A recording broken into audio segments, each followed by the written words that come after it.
आज हम पढ़ेंगे बच्चों दृष्टिकारी। क्या पढ़ेंगे? दृष्टिकारी।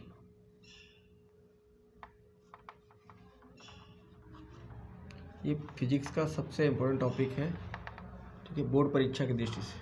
ठीक है, दृष्टिकारी को हम बोलते हैं क्या? रेक्टिफायर। क्या बोलते हैं? रेक्टिफायर। ठीक है,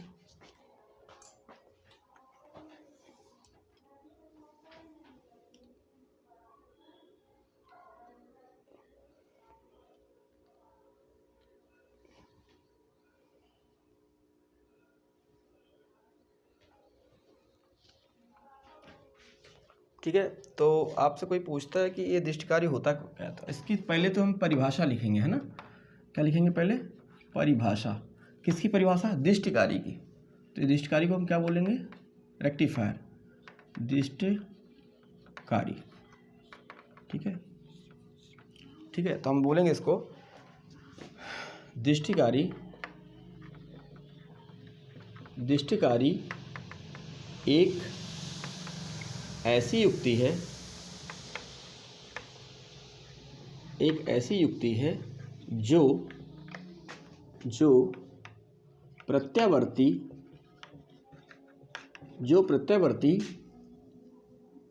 वोल्टेज या धारा या विभव, कई शब्द आ जाएंगे इस पे। प्रत्यावर्ती वोल्टेज, विभव या धारा। तो हम वोल्टेज को लेकर चल रहे हैं। दृष्टिकारी एक ऐसी युक्ति है जो प्रत्यावर्ती वोल्टेज, जिसको हम बोलते हैं एसी वोल्टेज। क्या बोलते हैं? एसी वोल्टेज को या प्रत्यावर्ती वोल्टेज को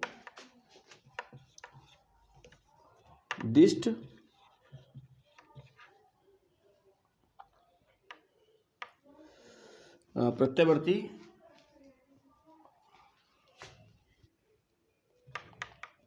या इसको आप ऐसा भी बोल सकते हो कि यह एक ऐसी युक्ति है जो एसी करंट को डीसी करंट में कन्वर्ट करती है, या एसी वोल्टेज को या एसी वोल्टेज को दृष्ट वोल्टेज में, दृष्ट वोल्टेज या विभव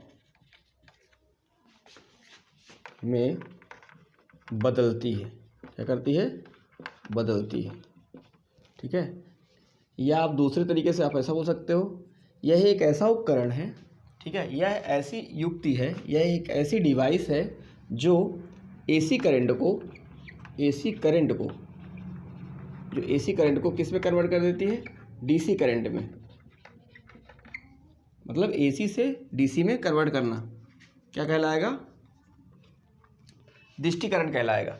ठीक है, लेकिन अभी हम क्या बोल रहे हैं कि दृष्टिकारी मतलब रेक्टिफायर की बात कर रहे हैं। हम किसकी बात कर रहे हैं? अभी हम क्रिया नहीं पूछ रहे हैं ना, हम क्रिया बता रहे हैं। हम जस्ट क्या बता रहे हैं आपको? दृष्टिकारी। दृष्टिकारी एक ऐसी युक्ति है, एक ऐसी डिवाइस है जो प्रत्यावर्ती वोल्टेज को दृष्ट वोल्टेज या विभव में बदलती है। या आप ऐसा बोल सकते हो, दृष्टिकारी एक ऐसी युक्ति है जो एसी करंट को डीसी करंट में कन्वर्ट करती है। ठीक है, तो ये हो गया। अब आपसे कोई पूछता है कि दृष्टिकरण क्या होता है, तो इसको आप नोट करें। तो अब हम देखते हैं दृष्टिकरण। क्या बोलते? दृष्टिकरण।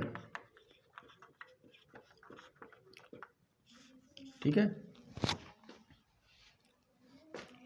तो हम बोलेंगे दृष्टकारी के द्वारा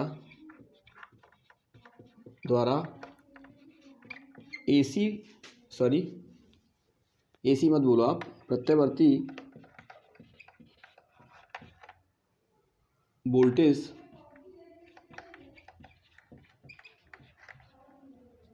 या धारा दृष्टिकारी के द्वारा प्रत्यावर्ती वोल्टेज या धारा को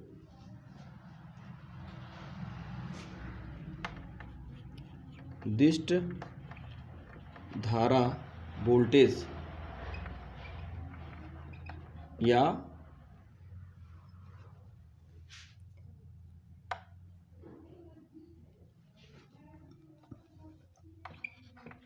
में बदलने की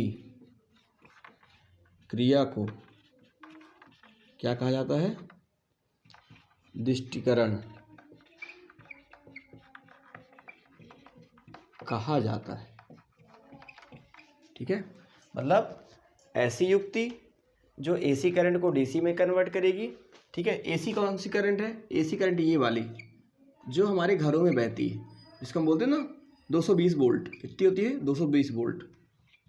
ठीक है, तो इसमें क्या रहेगा? एसी करंट का क्या है? इसका जो डायग्राम बनता है या इसका जो ग्राफिकल व्यू बनता है वो बनता है आपका इस टाइप का। ठीक है, इसमें क्या रहेंगे आपके, ये देखिए अल्टरनेट रूप में चलेगी। अल्टरनेट का मतलब होता है एक प्लस में चलना, एक माइनस में, एक प्लस में, एक माइनस में, फिर प्लस, फिर माइनस। तो जो हमारी घर वाली करंट है जो हम घरों में यूज़ करते हैं, ठीक है, जो हमारे यहाँ पे घरों में यूज़ होती है वो कौन सी करंट कहलाती है? एसी करंट कहलाती है। ठीक है, और डीसी करंट का उपयोग हम कहाँ करते हैं? जनरली जैसे बैटरी हो गया, ठीक है, या ट्रैक्टर की बैटरी, उससे क्या होता है? डीसी करंट ही निकलती है। ठीक है, तो इसमें क्या होता है? इसका ग्राफ बनता है वो किस टाइप का ग्राफ बनता है डीसी का? डायरेक्ट ये सीधा। ठीक है, कहने का सेंस क्या? एसी और डीसी में क्या डिफरेंस क्या है दोनों में? देखिए एसी में क्या होता है कि इसमें देखिए इधर यदि मैं इसका थोड़ा सा मैं बता देता हूँ, आप ये नोट कर लो। मैं थोड़ा सा एसी डीसी के बारे में थोड़ा बता देता हूँ आपको।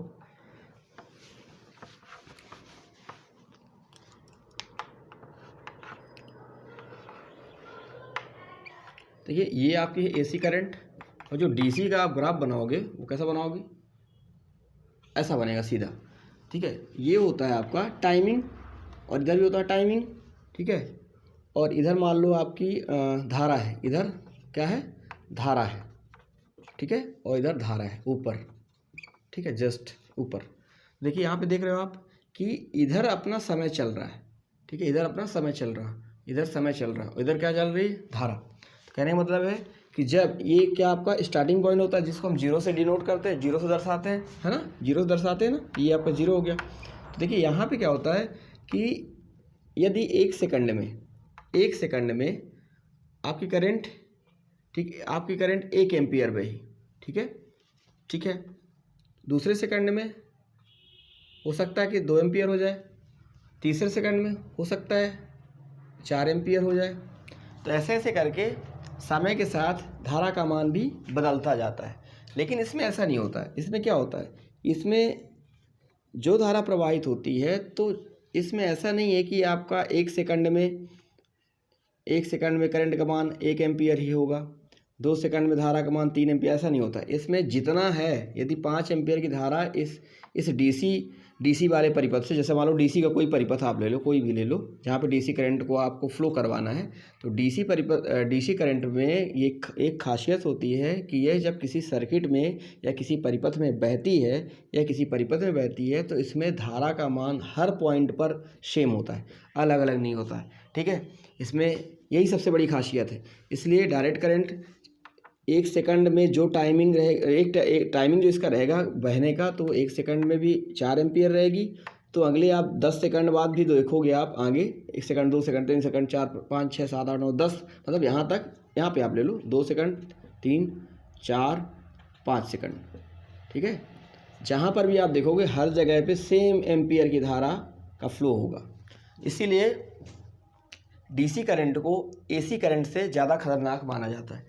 क्यों खतरनाक रहता है? क्योंकि यह अल्टरनेट रूप में नहीं चलता है। देखिए अल्टरनेट का सबसे बड़ा एक डिसएडवांटेज ही हम बोल सकते हैं कि देखिए यहाँ पे होता पॉजिटिव, यहाँ पे तो निगेटिव, यहाँ पे होता पॉजिटिव, यहाँ पे तो निगेटिव, यहाँ पे होता पॉजिटिव, ऐसे ही चलता जाता है। तो देखिए इस करंट को दूर तक ले जाया जा सकता है, पर इसे लंबी दूरी तक नहीं भेजा जा सकता। ठीक है, दूसरी चीज़ इसमें क्या होता है, कभी कभी आप देखते हो जब आपको करंट लगता है तो करंट का झटका लगता है, मतलब करंट आपको पकड़ता है फिर आपको छोड़ देता है। क्यों ऐसा होता है? ऐसा इसलिए होता है क्योंकि देखिए करंट का जो फ्लो है ये ऐसा होगा। देखिए इधर समय चल रहा है, समय के साथ साथ धारा का मान देखिए ऐसा, देखिए धारा ऊपर है, धारा का मान बढ़ रहा है, फिर देखिए एक सबसे मैक्सिमम पॉइंट तक गया, फिर उसका फ्लो धीरे धीरे नीचे डाउन होने लगा, वो मतलब कम होने लगा। ठीक है, इसके बाद फिर निगेटिव में भी बहेगा, फिर इधर भी बहेगा। तो कहने का मतलब यहाँ पे जो झटका मारने वाली बात जो आती है ना कि करंट आपको करंट आपको झटका मार दिया। उसका कहने का मतलब क्या कि जो पहले तो इसकी वैल्यू कितनी थी, 0 थी, ठीक है, तो ये 0 थी, तो यहाँ पे आके आपको पकड़ लिया उसने, करंट ने पकड़ लिया, और जैसे यहाँ पे नीचे आता है तो इस पॉइंट पर इसकी वैल्यू फिर से कितनी हो जाती है, 0 हो जाती है। फिर आपको क्या हो गया, फिर यहाँ पे छोड़ दिया, इसके बाद फिर निगेटिव में भी ये चलता है, तो फिर यहाँ पे पकड़ लिया, फिर यहाँ पहुँचा तो यहाँ पे करंट की वैल्यू कितनी हो गई, 0 हो गई। तो ऐसे कहने का मतलब क्या कि करंट तो आगे बढ़ता जाएगा, ठीक है, जिसमें क्या होगा, एक पॉजिटिव बनेगा, एक निगेटिव बनेगा। मतलब ये पॉजिटिव और निगेटिव दोनों, इसको हम क्या बोलते हैं, इसको बोलते हैं सरंग।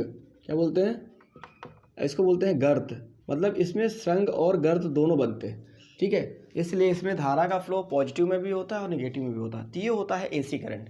डीसी करंट में ऐसा नहीं होता है, ना तो सरंग बनते हैं ना तो गर्त बनते हैं, ठीक है। आप यही बोल सकते हो इसमें सरंग ही सरंग बन रहे हैं, क्योंकि सीधी चलती है डायरेक्ट करंट, और ये करंट आपको झटका नहीं मारती है। ये क्या करंट करती है, डीसी करंट यदि आप छू रहे हो, ठीक है, डीसी करंट आपने छू रहे तो आपको झटका नहीं मारेगा, ये सीधे आपके हाथ को जला देगा, सीधे पिघला देगा। जिस टाइप से आप देखे होंगे कि जिस टाइप से आप यदि कोई पेचकस को आप गर्म करते हो, ठीक है, और उसमें आग में यदि अच्छा जम के हाई टेम्परेचर पे आपने लोहा को गर्म किया तो पानी बन जाता है, सेम ऐसे ही होता है इसका, ठीक है। तो ये था आपका एसी और डीसी का थोड़ा सा बेसिक कॉन्सेप्ट, है ना। अब हम चलते हैं हाँ इसके प्रकारों पर। तो जो दृष्टकारी मुख्य रूप से दो प्रकार के होते हैं, दो प्रकार के होते हैं। जो इसका पहला प्रकार है उसको बोलते हैं अर्ध तरंग दृष्टिकारी,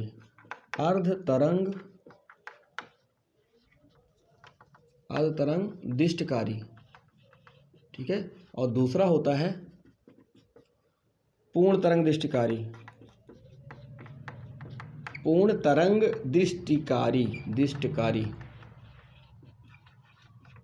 ठीक है। जिसको हम इंग्लिश में बोलते हैं क्या, इसको हम बोलते हैं half wave, WAVE, half wave rectifier,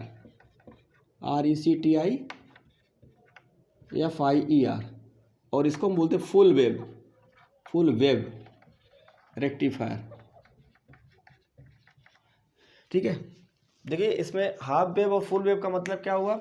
half wave मतलब होता है क्या, जो आपकी ये साइनोसॉइडल फॉर्म में बनता है ना, ये वेव्स बनती ना, ये इनको क्या बोलते हैं, वेव बोलते हैं ना अपन, ठीक है। जिसको अपन हिंदी में बोलते हैं तरंग। क्या बोलते हैं, तरंग। तो ये इसमें क्या है, आधी तरंग का यूज़ होगा, इसमें क्या होगा, पूर्ण तरंग का यूज़ होगा। हम बताएंगे कैसे, ठीक है। तो सबसे पहले आप नोट कर लीजिए इसको, अर्ध तरंग दृष्टिकारी, हाफ वेव रेक्टिफायर एवं पूर्ण तरंग दृष्टिकारी, फुल वेव रेक्टिफायर, दो प्रकार के दृष्टिकारी होते हैं। इसमें हम पहला देखते हैं, आप लोग नोट करिए जल्दी इसको।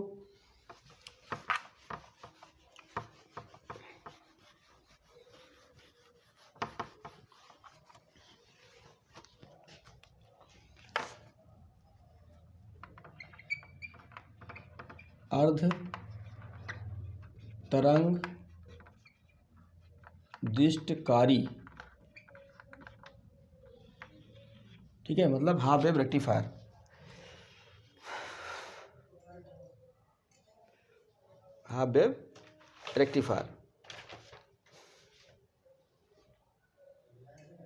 देखिए इसमें क्वेश्चन पेपर में पूछता है आपसे, कैसे पूछता है, अर्ध तरंग दृष्टिकारी के रूप में पीएन संधि डायोड का वर्णन निम्नलिखित शीर्षकों के अंतर्गत कीजिए। कैसा क्वेश्चन पूछता है, कैसा क्वेश्चन, मैं एक बार रिपीट कर रहा हूँ। अर्ध तरंग दृष्टिकारी के रूप में पीएन संधि डायोड का वर्णन निम्नलिखित शीर्षकों के अंतर्गत कीजिए। देखिए जो हम रेक्टिफायर पढ़ने जा रहे हैं, ये रेक्टिफायर मतलब जिसको आप दृष्टिकारी बोल रहे हो, दृष्टिकारी जो है ये पीएन संधि के अनुप्रयोग से ही तो बना है। मतलब पीएन संधि का अनुप्रयोग हम दृष्टिकारी के रूप में ही कर रहे हैं। तो अर्ध तरंग दृष्टिकारी एवं पूर्ण तरंग दृष्टिकारी दोनों में क्या होगा कि आपका पीएन संधि जंक्शन, जिसको आप बोल रहे हो ना, पीएन संधि डायोड या पीएन संधि जंक्शन का ही उपयोग होगा वहाँ पे, है ना।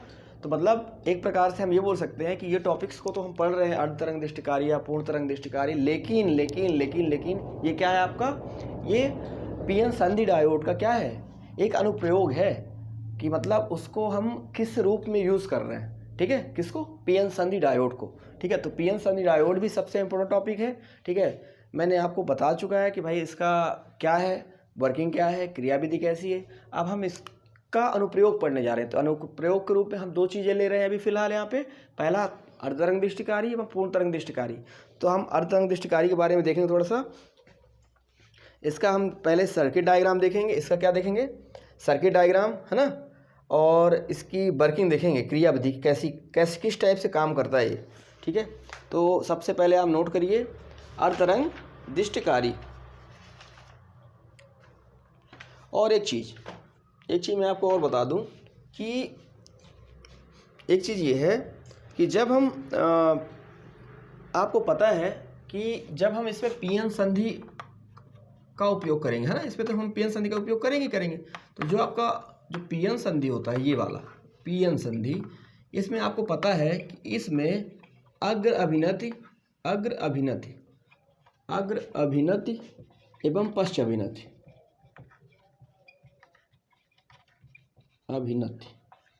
दो प्रकार की क्रियाएं होती हैं। किसमें, इस पीएन संधि में, ठीक है। लेकिन इस पीएन संधि का हम इस अर्धतरंग दृष्टिकारी के रूप में उपयोग कर रहे हैं, ये बात भी आपको पता हो गई। अभी जस्ट मैंने आपको बताया कि इसका हम अनुप्रयोग करने जा रहे हैं अर्धतरंग दृष्टिकारी के रूप में। अब ये बताइए मुझे कि जब आप जानते हो कि यहाँ पे अग्र अभिनति में ही पीएन संधि डायोड से धारा का प्रवाह होता है, ठीक है, मतलब यहाँ से अग्र अभिनति क्या होती है, धारा बहती है। लेकिन लेकिन लेकिन लेकिन पश्च अभिनति में धारा का प्रवाह, धारा नहीं बहती, है ना। ये तो आपको पता हो गया, है ना। तो हम देखेंगे इसमें क्या हालचाल है ना। इसमें अभी आपको पता चल जाएगा। और एक चीज़ और, जब हम अर्धतरंग दृष्टिकारी पढ़ रहे हैं और पूर्ण तरंग दृष्टिकारी पढ़ेंगे तो आपको डिफरेंस भी पता चल जाएगा कि अर्धतरंग दृष्टिकारी एवं पूर्ण तरंग दृष्टिकारी में अंतर क्या है, ठीक है। तो अब देखो, इसमें हम पीएन संधि डायोड है, ठीक है, तो इसमें हम सिंगल डायोड का यूज़ कर रहे हैं, इसलिए यहाँ पे अग्र अभिनत पश्च अभिनत दोनों में तो होगा, पर हमको पता है कि यहाँ पे केवल अग्र अभिनत में ही धारा का प्रवाह होता है। किसके लिए, पीएन संधि के लिए। इसीलिए यहाँ पे हम अभी अर्धतरंग दृष्टिकारी क्यों बोला गया है। अर्ध शब्द कहाँ से आया, अर्ध शब्द का मतलब ये है कि यहाँ पे जो धारा का फ्लो होगा वो अग्र अभिनत में होगा, ठीक है, पश्च अभिनत में नहीं होगा। मतलब क्या, इसका जो ग्राफ बनेगा ये कैसा बनेगा, ऐसा बनेगा, ऐसा, मतलब इस टाइप से धारा का प्रवाह नहीं होगा, ऐसा कि या पॉजिटिव निगेटिव नहीं, केवल ऊपर, ठीक है।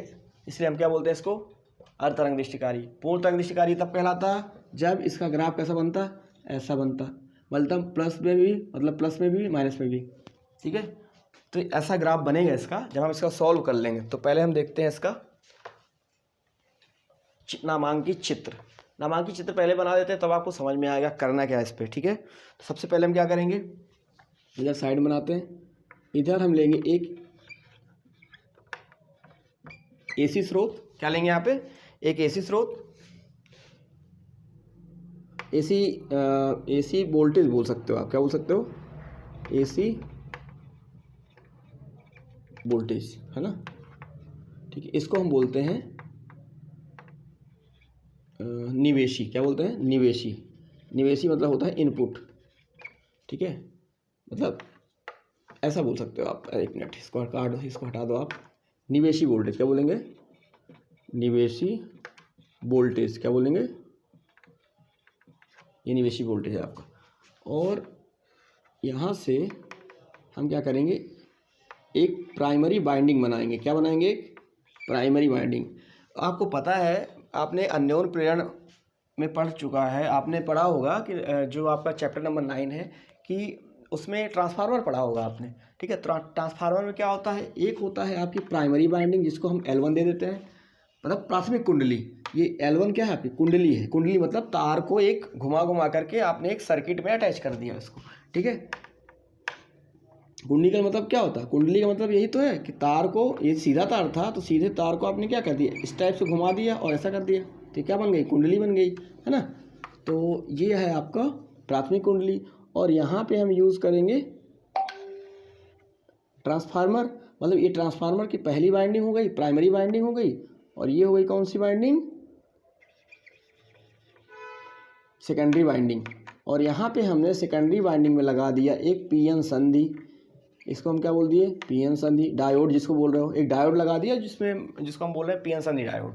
ठीक है, यहाँ पे। और हमने क्या किया, यहाँ पे आउटपुट लगा दिया, मतलब यहाँ से हम आउटपुट प्राप्त करेंगे, यहाँ से हम वोल्टेज दे रहे हैं और यहाँ पे हम प्राप्त कर लेंगे निकल के क्या है। ठीक है, मतलब जो हम दे रहे हैं यहाँ से इनपुट, तो यहाँ पे कौन सा आउटपुट मिलेगा मुझे, उसकी वैल्यू क्या होगी, मतलब AC हमने यहाँ पे इनपुट करा है और हम आउटपुट के रूप में क्या प्राप्त कर रहे हैं। तो उसके लिए हमारे पास एक आउटपुट के लिए कुछ जगह चाहिए, इसलिए हम इसको डॉटेड लाइन से दिखा दिए। तो ये क्या हो जाएगा आपका, AC से क्या किस में कन्वर्ट होगा,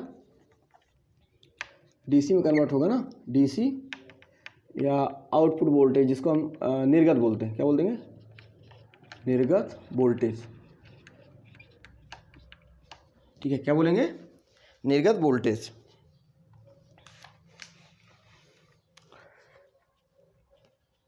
और यहाँ पे एक हम लोड प्रतिरोध भी जोड़ देते हैं। क्या जोड़ देते हैं, लोड प्रतिरोध। लोड प्रतिरोध इसलिए जोड़ा है क्योंकि धारा के मान में, ये धारा का मान ज्ञात करना है, तो धारा का मान कहीं ना कहीं तो निकलेगा, तो ऐसे आउटपुट में हम कहाँ निकाल देंगे, तो किसी ना किसी जगह पे तो प्राप्त करेंगे ना, इसलिए हम कहाँ पे, यहाँ पे धारा का मान प्राप्त हो जाएगा, इसलिए हम यहाँ पे क्या लगा रहे हैं, लोड प्रतिरोध। ठीक है, ये हुआ आपका।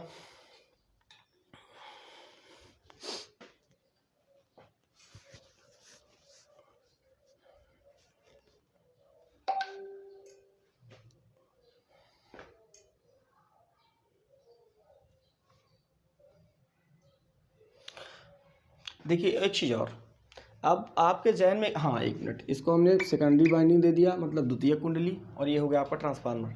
ठीक है, तो आपके दिमाग में एक सवाल आता होगा कि सर ये बताइए मुझे कि यहाँ पर जो हम प्राइमरी वाइंडिंग सेकेंडरी वाइंडिंग तो ठीक है यूज़ कर रहे हैं, पीएन संधि यूज़ कर रहे हैं, पर पीएन संधि ही उपयोग करने का रीज़न क्या था। ठीक है, इस सर्किट में क्या फ़र्क पड़ेगा इससे लगा करके, देखिए फ़र्क तो पड़ेगा ना, क्या पड़ेगा, देखिए पीएन संधि क्या करता है कि अग्र अभिनय में वर्क करता है। ठीक है, अग्र अभिनय में वर्क करता है, और इसका जो प्रतिरोध होता है, इसका किसका, डायोड का, ये क्या है, पीएन संधि डायोड, क्या बोलते हैं इसको, पीएन संधि डायोड। ठीक है, पीएन संधि डायोड का जो प्रतिरोध होता है वो बहुत कम होता है। प्रतिरोध कम होने की वजह से क्या होता है, धारा के मान में रुकावट नहीं होता है, कम होता है, होगा तो पर कम होगा। क्यों, क्योंकि जब धारा के मार्ग में आप रुकावट नहीं कर पाओगे तो कोई इसका मतलब नहीं है। ठीक है, तो इसलिए हम यहाँ पे संधि डायोड का उपयोग कर रहे हैं। ठीक है, ये क्या करेगा, धारा के मान को क्या करेगा, कम रुकावट पैदा करेगा धारा के मार्ग में, है ना, और धारा का फ्लो सीधे होगा या वोल्टेज का फ्लो होगा, और सीधे हमें आउटपुट पर वो उसकी वैल्यू हमें प्राप्त हो जाएगी। ठीक है, तो इसमें हम क्या करेंगे, इसकी वर्किंग के हिसाब से हम लिखेंगे। तो सबसे पहले हम इसमें डालते हैं संरचना। क्या डालेंगे इसमें, संरचना। हाँ एक चीज़ और, इन पॉइंट्स का नाम दे दो आप, इन पॉइंट्स का नाम, इसको आप ए दे दो और इसको आप बी दे दो, ए बी हो गए। ठीक है, और यहाँ पे सी दे दो, यहाँ पे डी दे दो, 4 पॉइंट्स बनेंगे ना इसके। तो देखिए सबसे पहले हम क्या लिखेंगे, ठीक है, संरचना। क्या लिखेंगे, ठीक है, सबसे पहले आपको परिभाषा लिखनी है। ठीक है, परिभाषा लिखनी है किसकी, पूर्ण तरंग अर्ध तरंग दृष्टिकारी की। तो परिभाषा में सबसे पहले आपको ये देखना है कि इसको बनाना क्या है, अपने को अर्ध तरंग दृष्टिकारी बनाना है। ठीक है, तो आपसे कोई परिभाषा अर्ध तरंग दृष्टिकारी की नहीं पूछता है, ना तो आपसे पूर्ण तरंग दृष्टिकारी की परिभाषा पूछता है। आपसे सीधे यही बोला जाएगा कि पीएन संधि डायोड का अर्ध तरंग दृष्टिकारी के रूप में इसका वर्णन कीजिए, है ना। तो आपसे अर्ध तरंग दृष्टिकारी कुछ नहीं पूछेगा, आपसे डायरेक्ट यही पूछा जाएगा कि दृष्टिकरण क्या है, अर्ध तरंग दृष्टिकारी पीएन संधि डायोड का अर्ध तरंग दृष्टिकारी के रूप में प्रयोग कीजिए। या आपसे ऐसा बोला जाएगा कि इसका उपयोग, पीएन संधि डायोड का उपयोग अर्ध तरंग दृष्टिकारी के रूप में किस प्रकार किया जाता है। तो आपको क्या लिखना है, सबसे पहले संरचना। ठीक है, संरचना में आप क्या लिखोगे, संरचना में आप लिखोगे इसमें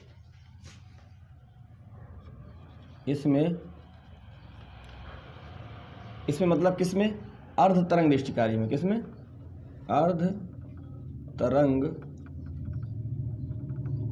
दृष्टिकारी, अर्ध तरंग दृष्टिकारी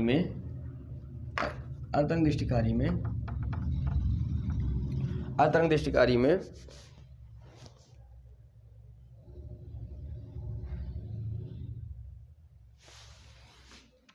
अपचाई ट्रांसफार्मर टी। ये कौन सा ट्रांसफार्मर? अपचाई ट्रांसफार्मर टी। ओ सॉरी, आपसे थोड़ा मेरे से थोड़ा मिस्टेक हो गई। यहाँ पे एक काम करना है, बोला गया अपचाई ट्रांसफार्मर ना, तो अपचाई ट्रांसफार्मर जो होगा वो होगा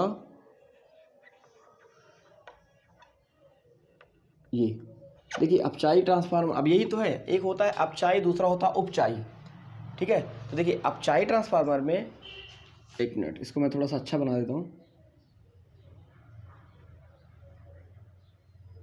देखिए अपचाई ट्रांसफार्मर में क्या होता है, ये देखिए यहाँ पे हमने अपचाई ट्रांसफार्मर लगाया, तो उसकी जो प्राइमरी बाइंडिंग होती है या प्राइमरी कुंडली होती है उसमें फेरों की संख्या सबसे ज़्यादा होती है। और L2 में, मतलब जो आपकी द्वितीय कुंडली है दूसरे सर्किट की, उसमें L2 की जो बाइंडिंग होगी है ना, तो सेकेंडरी बाइंडिंग आप इसको बोलोगे ना, द्वितीय कुंडली में फेरों की जो संख्या है वो क्या होगी? कम होगी। किसके कंपेयर में? इसके कंपेयर में। इसमें फेरों की संख्या ज़्यादा कम और इसमें फेरों की संख्या ज़्यादा, इसलिए इस ट्रांसफार्मर को क्या बोला जाता है? अपचाई ट्रांसफार्मर बोला जाता है, ठीक है। ये ध्यान रखना आप लोग, है ना। अर्धतरंग दृष्टिकारी में अपचाई ट्रांसफार्मर टी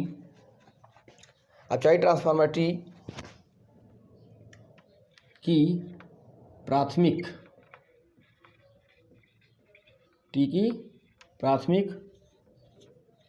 कुंडली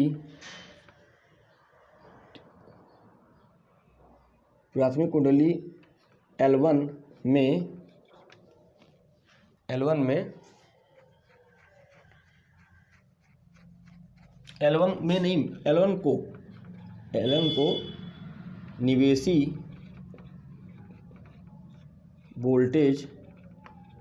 निवेशी AC वोल्टेज, ऐसा बोल सकते हो आप, निवेशी AC वोल्टेज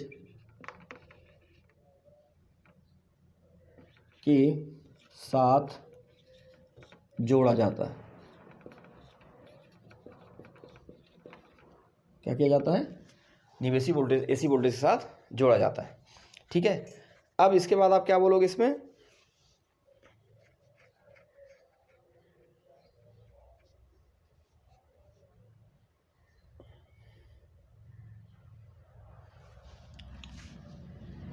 और इसी AC वोल्टेज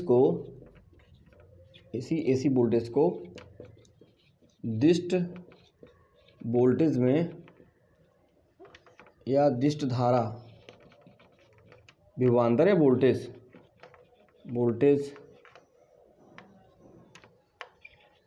में बदला जाता है,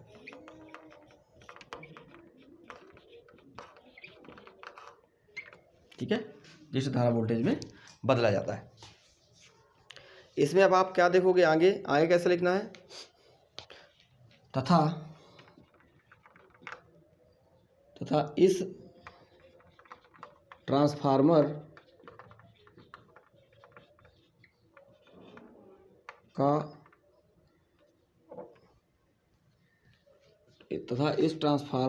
की द्वितीय कुंडली में प्राथमिक कुंडली के द्वारा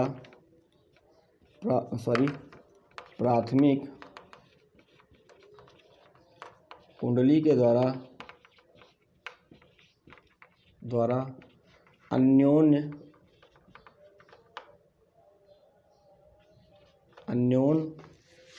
प्रेरण के कारण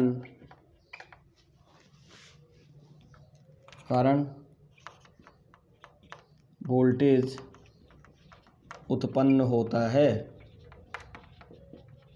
आपको पता है ये चीज़ कि यदि सेकेंडरी बाइंडिंग इसके पास में रखी हुई है तो इसमें यदि यहाँ से आप वोल्टेज प्रोवाइड करवाओगे इस कुंडली को, तो जो इसके पास रखी दूसरी कुंडली है इसमें भी धारा प्रवाहित होने लगेगी या वोल्टेज प्रवाहित होने लगेगा। ये किसके कारण होता है? अन्योन्य प्रेरण के कारण। अन्योन्य प्रेरण का सिद्धांत क्या बोलता है कि जब किसी प्राथमिक कुंडली में धारा का मान बढ़ाया जाता है या जब किसी प्राथमिक कुंडली में धारा प्रवाहित की जाती है तो उसके पास रखी कुंडली में भी धारा प्रवाहित होने लगती है। अन्योन्य प्रेरण का सिद्धांत यही बोलता है। तो इसमें आपका क्या हो गया? ये हो गया। तो इसमें कोई समझने वाली बात तो नहीं थी, मैंने आपको काफ़ी कुछ बता दिया। आप इसको नोट करो तुरंत जल्दी, फिर आगे चलते हैं।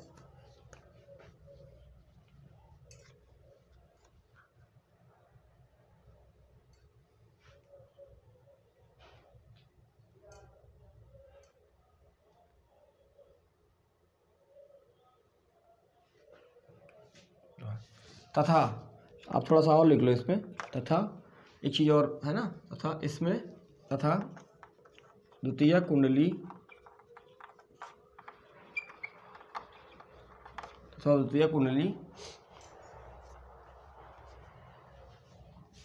के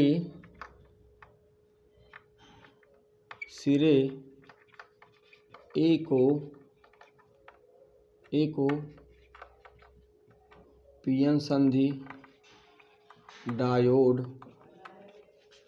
से तथा पीएन संधि डायोड से तथा बी सिरों को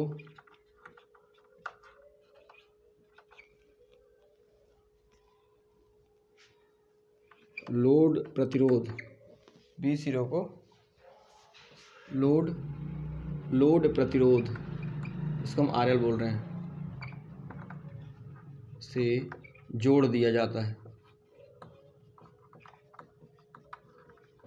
देखिए आपको ये बड़ा लग रहा होगा, लेकिन सिंपल है, कुछ नहीं लिखना है आपको, बस ये लिखना कि एक देखो 2 कुंडली बना दो, ठीक है। इसके बाद एक पीएन संधि जोड़ दो, इसमें ए ले लो, बी ले लो,